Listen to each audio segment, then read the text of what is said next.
Faridabad session court ने 2 साल पहले हुए रेप और हत्या के मामले में मनोज नेपाली नाम के आरोपी को दोषी करार देते हुए फांसी की सजा दी। अतिरिक्त जिला एवं सत्र न्यायाधीश पुरुषोत्तम कुमार की अदालत ने फांसी की सजा सुनाई है। लगभग 2 साल चले इस केस की सुनवाई के दौरान पेश किए गए साक्ष्यों के आधार पर यह सजा सुनाई है।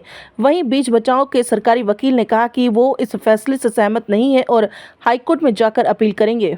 आपको बता दें कि 8 नवंबर सन 2022 को फरीदाबाद के सेक्टर 7 में गुरुद्वारे के पीछे महिला का अर्धनग्न शव मिला था। महिला के प्राइवेट पार्ट में लोहे की रॉड डालकर चुन्नी से गला दबाकर हत्या की गई थी।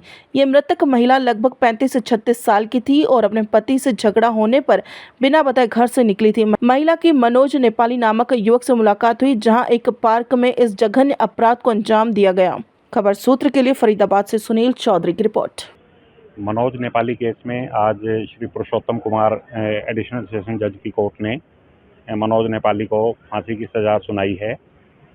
सेक्शन 376 के आईपीसी और सेक्शन 302 आईपीसी में डेथ पेनल्टी और 302 आईपीसी में साथ में 50,000 रुपीज़ फाइन ना पे के in non payment of fine 6 month की इम्प्रिजनमेंट और सेक्शन 377 में 10 ईयर्स की इम्प्रिजनमेंट और 50,000 फाइन और सेक्शन 201 आईपीसी में 5 ईयर्स की इम्प्रिजनमेंट और 5,000 रुपीज़ फाइन आज ऑनरेबल कोर्ट ने सुनाया है। तो कितने साल पुराना केस है? ये करीब 2 साल पुराना केस था। 8/11/2022 को ये एफआईआर लॉज हुई थी, जिसमें पीड़िता के साथ ब्रूटली रेप किया गया और अननेचुरल एक्ट किया गया और एक आयरन रॉड उसके प्राइवेट पार्ट में डाली गई और उसके बाद एक परने से प्रोसिक्यूट्रिक्स का गला घोंटकर हत्या कर दी गई। तो प्रोसिक्यूशन ने टोटल 34 विटनेसेस एग्जामिन किए और डीएनए रिपोर्ट प्रोसिक्यूशन के फेवर में आई और हमने हालांकि केस का कोई आई विटनेस नहीं था, लेकिन हमने सर्कमस्टेंशियल एविडेंस के बेस पे और डीएनए रिपोर्ट के बेस पे अपने केस को अच्छे से प्रूव किया और जिसके बाद आज ऑनरेबल कोर्ट ने 22 तारीख को पहले इसको गिल्टी ऑर्डर किया था मनोज नेपाली को और आज इसको सुनाई है। देखो, मेरे को सरकार की तरफ से इस केस में अपॉइंट किया गया आरोपी की तरफ से। आरोपी मनोज नेपाली है जो सरकार की तरफ से अपॉइंट किया गया था, उसकी तरफ से मैंने अपना पक्ष रखा था। मैंने अपना पक्ष रखने के बाद में सारी एविडेंसेस इसके क्लियर करी थी, क्रॉस एग्जामिनेशन किया था मैंने उसका। उसमें जो पाया गया था, जो ये चीज़ें ऐड हुई थी, उसमें यह पाया गया था कि ना तो मेरे जो क्लाइंट है, जो मेरा आरोपी था, जो मनोज नेपाली था, उसकी तरफ से जो मैं इस केस को प्रेजेंट कर रहा था, उसमें ना तो पुलिस ने किसी प्रकार की कोई ढंग से इन्वेस्टिगेशन की थी।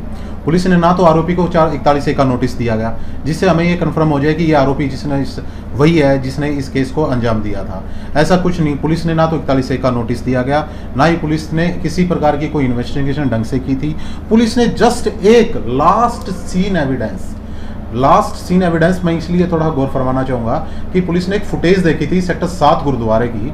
उसमें यह बताया गया था कि ये जो शख्स है, आरोपी है, जो प्रोस्टिक्यूटिक्स का मैं नाम नहीं बताना चाहूँगा, जो प्रोस्टिक्यूटिक्स है उसके साथ में ये जा रहा है। ये लास्ट सीन एविडेंस था। लास्ट सीन एविडेंस के आधार पर कभी भी सजा नहीं सुनाई जाती। लास्ट सीन एविडेंस तो ये भी कह सकता है कि मैं जिस रास्ते से जा रहा हूँ, आप भी जिस रास्ते से जा रहे हो, आगे उस रास्ते आगे थोड़ा सा दूर चल के क्या पता आपके साथ क्या हो जाए, क्या पता मेरे साथ कुछ हो जाए। कोर्ट का आदेश क्या है?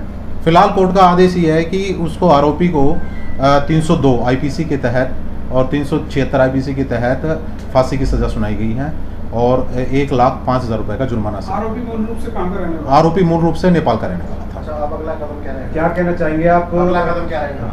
मेरा अगला कदम ये होगा कि हम इसकी हाईकोर्ट में अपील करेंगे और हाईकोर्ट में अपील करने के बाद इसको निष्पक्ष जांच आर्गूमेंट करने के आधार पर इसको वहां से बरी करा के लेंगे। कुल मिला के आप जो पुलिस की जो कार्रवाई है उसको बिल्कुल खुश नहीं हूँ। मैं पुलिस की कार्रवाई से बिल्कुल खुश नहीं हूँ। पुलिस ने अपनी कार्रवाई बिल्कुल अच्छी तरह से नहीं की है। पुलिस ने किसी भी प्रकार का आरोपी को गिरफ्तार करने से पहले किसी प्रकार का कोई नोटिस नहीं दिया गया, जो लॉ के अगेंस्ट है।